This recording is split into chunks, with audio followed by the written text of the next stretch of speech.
I always believed in my story, and I knew it would get published someday. Welcome to Queries, Qualms, and Quirks, the weekly podcast that asks published authors to share their successful query letter and discuss their journey from first spark to day of publication. I am your host, Sarah Nicolas. I hope you're enjoying the podcast and the stories authors are sharing with you. If you are, please leave a review on Apple Podcast or Podchaser, or share this episode on social media. And if you're interested in supporting the show, go to patreon.com/pubtalklive. Today, we're going to be talking to Angeline Boulley. Angeline Boulley is a #1 New York Times bestselling author who writes about her Ojibway community in Michigan's Upper Peninsula. Her debut novel, Firekeeper's Daughter, is a Reese's book club selection and received the inaugural Barnes & Noble Young Adult Book Award. It's been developed for a Netflix series by the Obama's Higher Ground Productions. So please welcome Angeline to the show. Hello. Hello.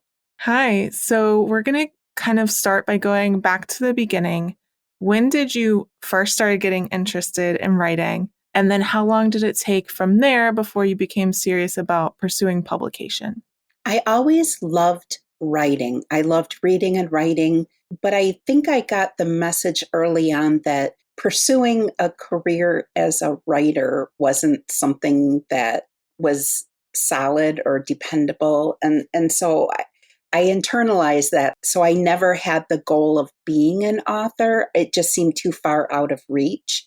The first spark of my idea, though, was when I was 18. And I've told this story before. It always gets a reaction. But one of my good friends from high school, she went to a different high school and we worked together. And she told me about a new guy senior year and that he was just my type. I kind of liked beefy football players that, anyway. Well, I was dateless and intrigued, so I asked more about him. And it turned out that he wasn't my type because he didn't play sports and he only hung out with the stoners. So I didn't think anything more of it. And then at the end of the school year, she said that there had been a huge drug bust. And it turned out that that new guy had been an undercover officer.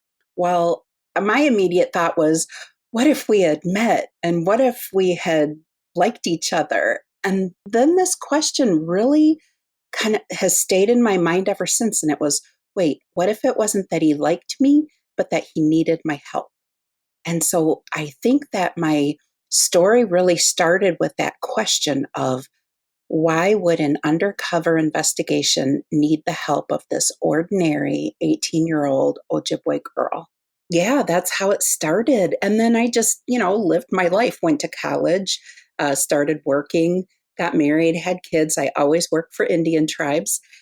Every now and then that spark of that idea would be like, wait, what if he was a federal officer? What if it was a crime that happened on the reservation? What if it was this? What if it was that? Then she would actually be the ideal person to help with this investigation. And so, long answer, my daughter was a preteen, and I thought, you know what? I'm going to write this story that's been in my head since I was 18. And hopefully I'll be finished by the time she's in high school, and I can impart all of this wisdom to her. So it took 10 years, though, and now she's a senior in college. So that's the long story of my journey. Nice. So that idea had been simmering in your head for how long? I believe it was 28 years until I started writing. I started writing when I was 44, and it took 10 years from starting my first draft to getting an agent and the book deal.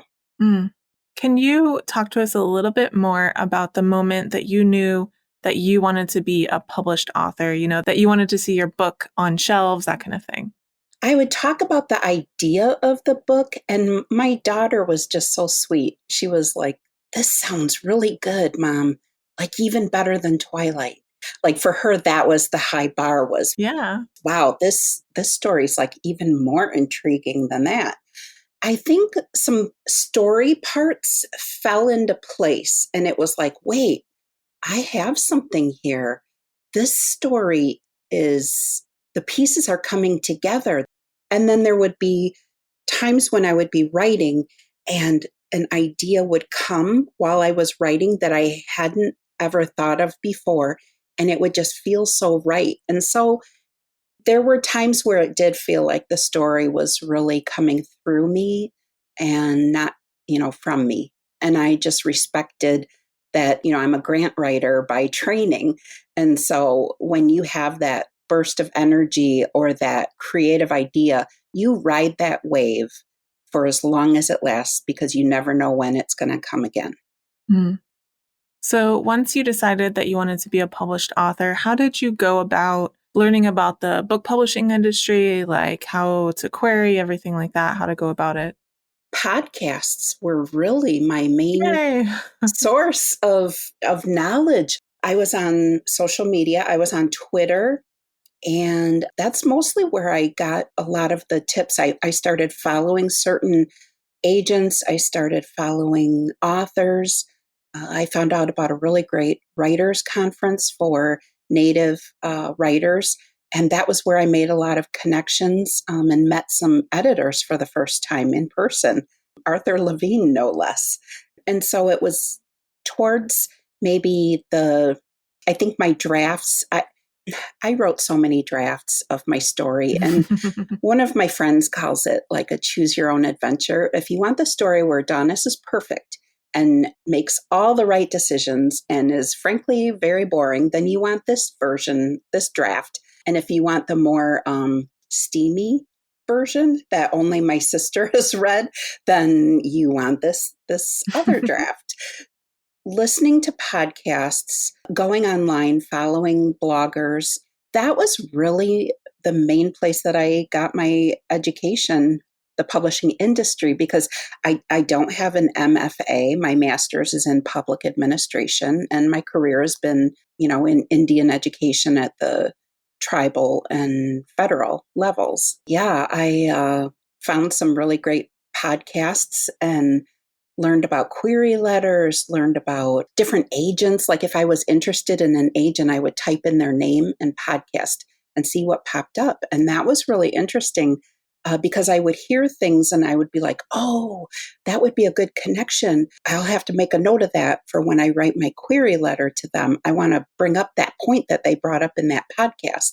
So it was just a great source of information. So then what happened? Can you break down for us kind of your journey from then until you signed your first book contract? I had been working on the book for 10 years and I felt like I had taken it as far as I could, that I would need outside eyes, really, beyond like a beta reader. And so I applied for the We Need Diverse Books mentorship program. I had applied the year before and I didn't get it. I wasn't selected. And so I tried again and I could tell the difference. My writing had strengthened over that. I could tell I was submitting a more quality application the second time around, a better writing sample and everything. And I got picked and I was paired with young adult author Francisco X. Stork. His book, Marcelo in the Real World, is one of my favorite books in the universe. I had always worried, was my story too dark? Was it too disturbed? And I liked his, because he's written about immigration. He's written about, some experiences that aren't the light and happy young adult. And so I was really glad that we were paired together. And he read my manuscript and he provided feedback. And then he said, you really have something here. And he recommended his agent, Faye Bender. I hadn't followed her on social media. I really wasn't aware of her in terms of social media, which was mostly where I was getting my information. But I have so much respect for Francisco. I added her to my dream list. And then I participated in hashtag DVPit on Twitter, which is a manuscript pitching event. I tweeted the pitch and it was Indigenous Nancy Drew. When 18-year-old Donis witnesses a murder, she must use her science geekery and knowledge about her Ojibway culture to protect her tribal community before she loses anyone else. That's a great pitch. I memorized it. And I got 80 likes on it I got more than 80 likes, but of the agents and editors, there were 80. There were 60 agents and 20 editors. And so it took me a month to research all of the agents and create my dream list of, I was going with like my top 10, but then I wanted to add Francisco's agent. And then I had another person who had recommended their agent. And so I added her to my list. So I had my top 12. That was going to be my first round of queries. And they were a mix of like the rock stars and then a couple that maybe weren't in that tier, but they seemed hungry. They seemed like they really liked my pitch and reached out to me.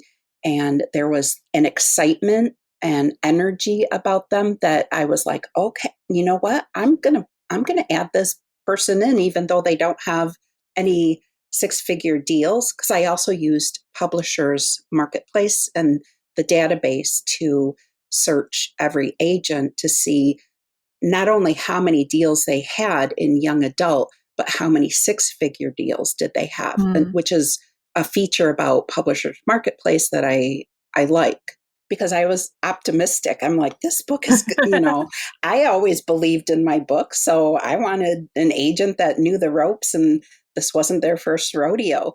But then there were a couple on DV Pit that really impressed me with how eager and committed they were to the story. So I sent out my query letters and 2 weeks later I had an agent. Wow. I did receive multiple offers. So of the 12, I received 8 offers of representation. Wow. All right. So after you signed with an agent, what was your journey to getting the book contract like? I will say that getting multiple offers is a very strange situation to be in because it's kind of like complaining that your child got admitted into every Ivy League college and you have what a decision that you have to make of choosing from among, every Ivy League school. Embarrassment of riches. Yeah. And so that was the first time where I felt like I wanted to share about my, like with my writing friends, but I started to feel like separate. I started to feel like, wait, maybe I can't share this because who wants to be the person that is agonizing over which college to send, their child to. And it was stressful because I had conversations with all of the ones that offered representation and they were so great. I knew that each one, it would be an honor to be represented by each one of those agents. And so there was like, how am I going to make this decision?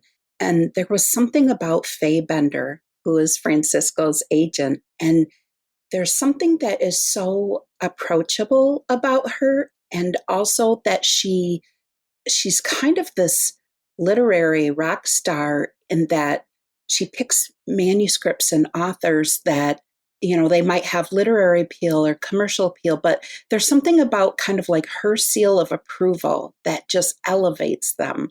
So there was like that top quality about her and the approachability.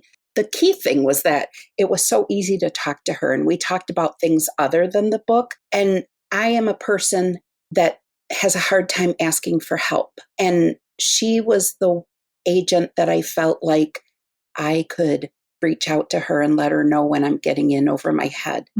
I didn't feel like I would be afraid that I would need to hold back until it was a crisis. I felt like I could approach her while it was still in the, I need some help and get me back, recalibrate rather than procrastinating until it's in the crisis stage. Yeah. That's how I went with Faye. Yeah. And then presumably you went out on sub to publishers. She had me we talked about, there were a couple of things in the manuscript that she was honest with me about this one issue and how you've dealt with it. I think that there's an issue. She said, I will support whatever story you want to tell, but please know that in her experience or her opinion, that this one thing was so, I don't know. It's like a hot button. It was a hot button. And she said, I don't want all of the reviews to focus on that and not focus on the rest of the story, that this hot button issue could eclipse the rest of the story. I took that to heart. I took it to heart. And so I worked on a revision over that summer. And then we went out on submission mid-September. And my book auction was 2 weeks later. Oh, goodness. We went out on submission on a Thursday, and we had our first offer, I believe, on Sunday. Wow. So then you had another difficult decision to make, but this time you had help, right? Yeah. And that was not as difficult as the agent one was. And I think it was because I had my agent and I could share that excitement and anxiety with her. And so what we did is we had submitted to over like 20 editors, and we had 12 that were interested. And so I had phone calls with all 12. And Faye said, take notes because details are going to get lost. And so she said, make sure that you take notes. And then if you can maybe type them up right afterwards and send me a copy, because she wasn't going to be in on the phone calls. That was just between me and the editor. And I did that. And that was the best tip, because my notes, I'm a good note taker. And so I had a good system for that. But yeah, Tiffany Liao, that phone call with her blew me away. And I knew this is the editor that I want. And so it was a matter of hoping that the bid from Macmillan would be competitive. It's not necessarily about the most money. It's the best deal. The money part is, if they're going to invest in a huge advance, then you know they're going to invest in the marketing. They have a lot of skin in the game. Yeah. And so that's what a big advance does for you.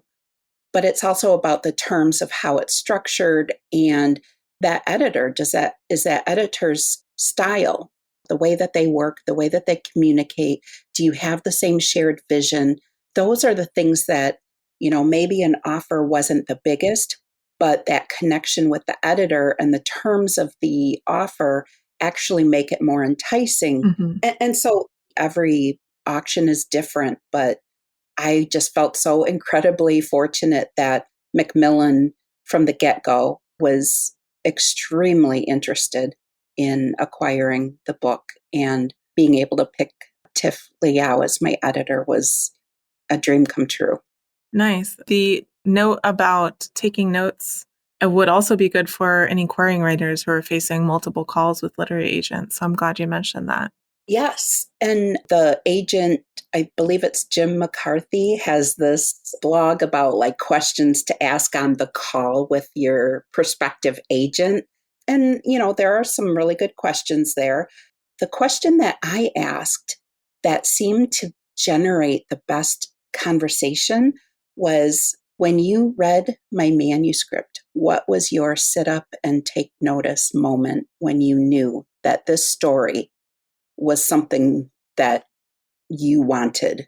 And every agent had a different answer. Wow. And it was just so cool to hear the thing that hooked the agent. I asked the same question when I was having the phone calls with all of the editors leading up to the auction, was, what was your sit up and take notice moment when you read my manuscript? And that reveals so much about what they love about the story. And it opened the door for, I felt like, a deeper level of conversation than the ordinary standard questions. Nice. I'll include that list that you mentioned in the show notes so listeners can check that out too. It is time for the first cue of the show. Can you read your successful query letter for us? Yes, I can. Dear Miss Bender, Indigenous Nancy Drew, when 18-year-old Donis witnesses the murder of a loved one, she must use her science geekery and knowledge about her Ojibway culture to protect her tribal community before she loses another loved one. Donis's mixed heritage and unenrolled status made her an outsider, both in her hometown and on the nearby Indian reservation. Now, instead of spending the summer after high school anticipating her freshman year at the University of Michigan, valedictorian Donis prepares for a different future, staying home to care for her emotionally fragile mother after back-to-back family tragedies. The only bright spot is meeting Jamie, her high school hockey superstar brother's newest teammate, who is eager to hear all Donis's stories about the team, tribe, and town. When she witnesses a murder, Donis learns that Jamie is a rookie tribal cop, part of an FBI undercover operation here to infiltrate a drug ring allegedly masterminded by the hockey players. Her brother Levi is their primary suspect. Determined to prove her brother's innocence, Donis agrees to help Jamie. Pulled deeper into the investigation, Donis must decide what it means to be a strong Anishinaabe Kwe and Ojibway woman when she is forced to choose between saving her brother, helping the FBI, and protecting the tribal community. Firekeeper's Daughter is an #own voices contemporary YA female-driven thriller, complete at 88,000 words. I am an enrolled member of the Sault Ste. Marie tribe of Chippewa Indians and work in Indian education at the federal level. This is my debut novel. Francisco, I feel like my letter's so long. Francisco X. Stork, my mentor through the 2019 We Need Diverse Books YA mentorship program, recommended I send my manuscript to you. You stated in an interview that you love his ability to tackle big, weighty topics grounded in characters so real they seem to walk off the page and into a reader's life. I hope Donis resonates with you in this way. I received interest from over 60 agents and editors during DV Pit last month. Editors expressing interest in my manuscript include, and then names of several editors.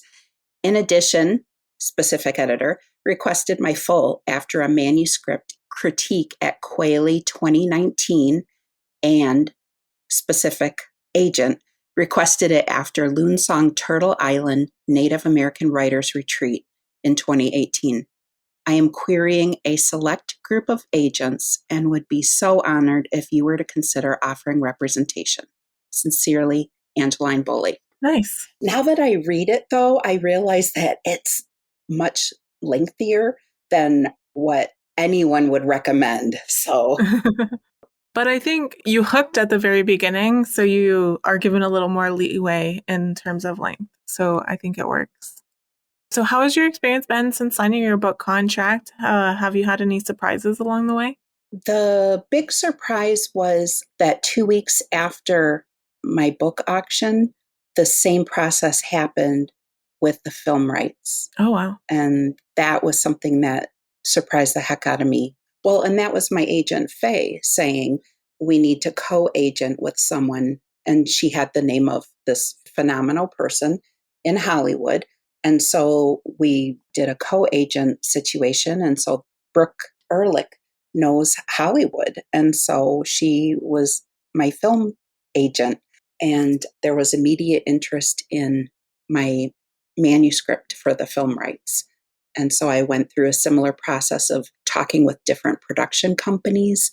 The company I was most excited about was President Barack and Michelle Obama's production company, Higher Ground Productions, and they have a deal with Netflix. Of course, you know, the Obamas, there's that like star appeal. But really, honestly, it was me talking about how important it was for there to be native creative talent, not just in front of the camera, but behind it and in the writer's room. And that I really felt strongly about native representation in any film project connected to my book. And they were 100% on board. They totally got it. The people at Higher Ground, they had networks of people that they knew. They were mentioning names.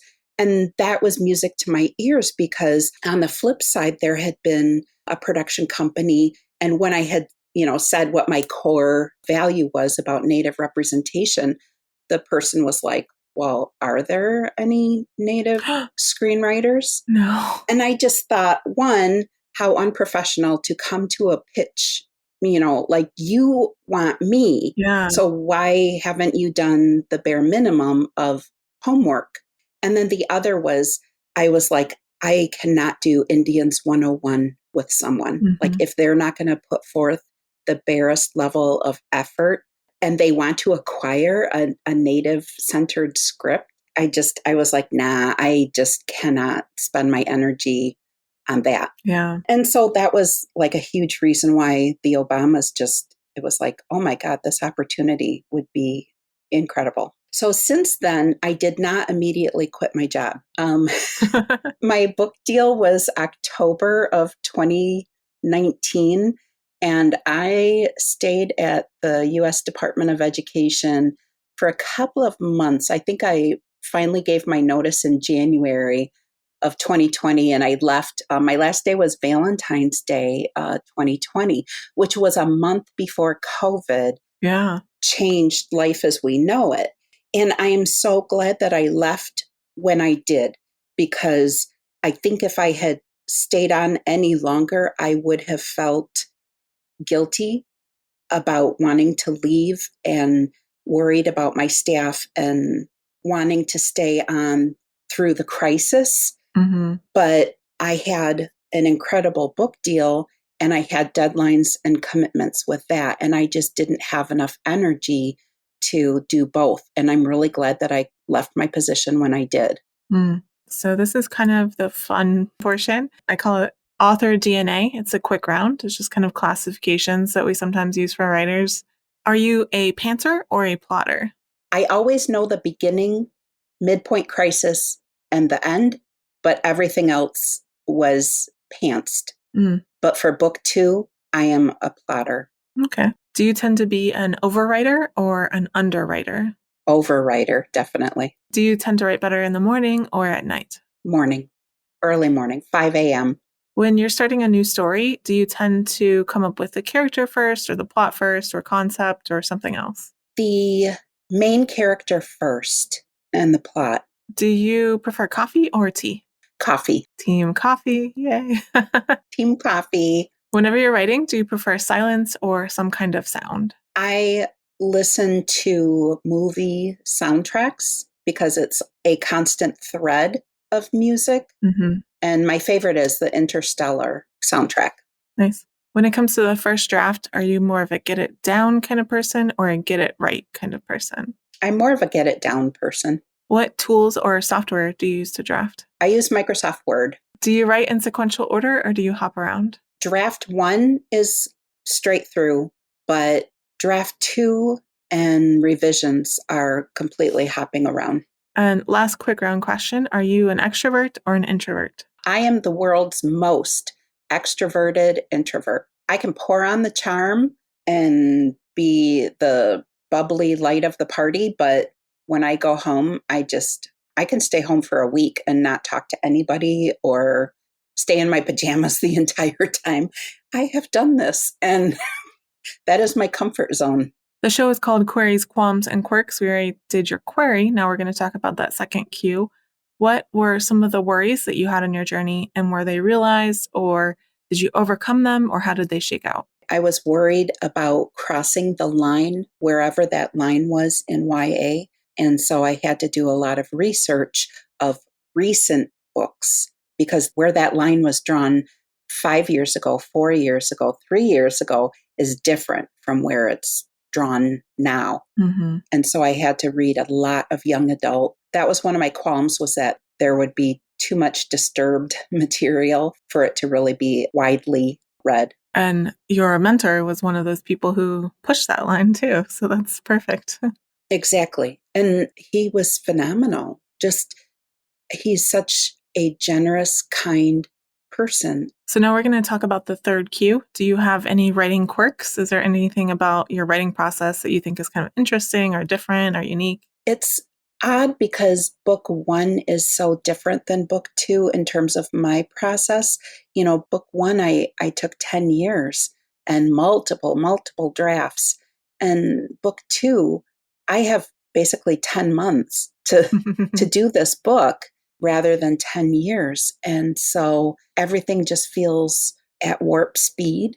That's another qualm is, can I write the quality of story that I want? The nuanced, layered, gripping story in a short time. I'm hoping that I've learned how to become a better writer.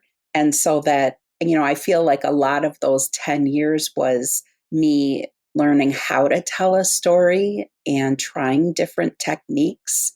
Oh, this is another qualm, worrying that book two will be just a rehash of book one. I really want my main character and the story to feel different from book one. I don't want it to be the same format, the same plot beats. I really do want to take readers on a different journey. Yeah, I feel like that's a common one.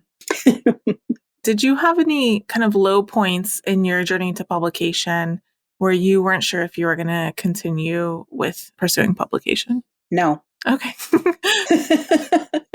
I always knew, I always believed in my story, and I knew it would get published someday. Whether it was going to be by a big five, now big four, or a university press, or I knew it was going to be published. And so I wanted to make sure that my writing craft was up to the quality of the story that I wanted to tell. And then once I did that, then I knew, okay, I'm going to go traditional publishing, and I want to be published by Big Five. That's amazing. I love that confidence. I wish you could bottle it and sell it. I was also 54 at the time. And so I just kind of think the beauty about being my age, the upside of it is having, if I can say this, having fewer F's to give and not defining myself on any one accomplishment or my image based on any one mistake. I feel like I have a healthy self-image and confidence in who I am, what I'm trying to do. And if people like it, they like it. If they don't, if readers don't like it, that's fine. I'm happy. Can you share with listeners one of the most important lessons you learned on your journey that you'd like to share with them? My dad always said that us Ojibway people were the first environmentalists because we only took what we needed and we left the rest behind. And I have that approach to getting writing advice. If something someone says to you resonates with you, then hold on to that. And likewise, if it just doesn't seem like it fits for you and how you write and how you want to tell a story, then leave it behind for someone else. And I did have someone who said, first time authors try to bite off more than they can chew. They try to tell too big of a story. And maybe you should just focus on a smaller story for your first one. And I was like, no, I'm in my 50s. This could be it. I'm going to make it the most epic story that I can make it because I'm going to shoot my shot because I might have just one shot to give. So that's great advice. Yeah, I've definitely heard best-selling authors give publishing advice that I don't agree with. So yeah. I call this the acknowledgments portion of the podcast. This is not a business that most of us succeed in completely on our own. So who are some of the people or organizations who helped you along the way and how? Obviously, we've talked about Francisco Stork. Yes. And certainly We Need Diverse Books, which is a nonprofit organization. DV Pitt, which was started by agent Beth Phelan. Those organizations, Quayle, which is a literary journal, and they do a conference every year, The Color of Children's Literature. And that conference is incredible. I would also say there's a freelance editor, Sion Ashleman, and I found them through Twitter. They used to be associated with the Revise and Resubmit project. I worked with them for a year on developmental edits because I would share my manuscript with friends and family, And the quality of critique I would get back, I knew wasn't strong enough to really help me. And that's because your loved ones, they're rooting for you. And so they're going to read longer than someone who's like, hey, this didn't grip me. Or they're not going to know how to say, you take too long to get to your inciting incident and you are bringing up too many secondary characters in your first act. That should be in your second act. Those type, breaking it down in the language that writers speak. Contracting with them and working with them for a full year was probably the single most helpful thing that I did for my writing. Can you tell us what is coming up for you? What should we look out for in the future from you?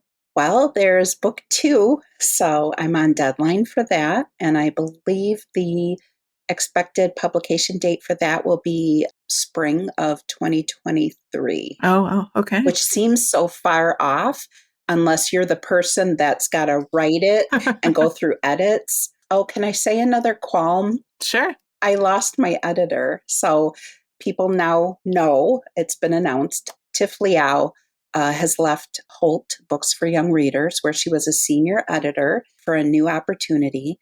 And so I am currently editorless, but Macmillan has just been so wonderful to me and supportive, and we're happy for Tiff. She really got an incredible opportunity, and I'm very happy for her. I'm kind of feeling rudderless right now, but I know that Macmillan will make sure that I'm happy with who I work with next. Yeah, several authors on the podcast have talked about losing their editor in between books or even while working on a book. So, yeah. Thank you, Angeline, so much for coming on the show today and talking to me. Thank you so much, Sarah. I really enjoyed talking with you. I felt like I was quite chatty.